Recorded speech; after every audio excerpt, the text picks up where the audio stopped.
వర్షాకాలం వచ్చేసింది. ఇంత చల్లని వెదర్ లో వేడి వేడిగా జీలకర్ర మగ్గు చేసేద్దామా? నేను 6 to 7 మెంబర్స్ కి సరిపోయేలా చేస్తున్నా. 100 గ్రామ్స్ జీలకర్రని ఫస్ట్ గ్రైండ్ చేశాక 2 స్పూన్స్ ధనియాలు, 10 ఎండుమిర్చి, గుప్పెడు వెల్లుల్లి, కొన్ని అల్లం ముక్కలు వేసి 200 ml వాటర్ కూడా వేసి గ్రైండ్ చేయాలి.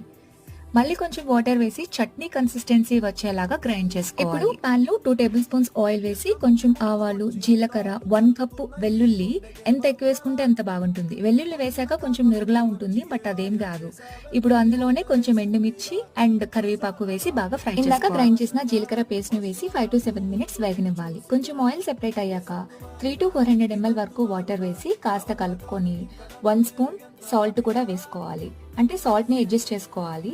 ఈ రెసిపీని మా నాన్నమ్మ, అమ్మమ్మ వాళ్ళు రెగ్యులర్ గా చేస్తుండేవారు. మూత పెట్టి 20 మినిట్స్, మూత తీసేసి 5 మినిట్స్, కొంచెం థిక్ కన్సిస్టెన్సీ వచ్చేస్తే స్టవ్ ఆఫ్ చేసేయడమే. వేడి వేడి అన్నంలో జీలకర్ర మగ్గు కలుపుకుని తింటే టేస్ట్ అయితే అద్దరిపోద్ది. పక్కా ట్రై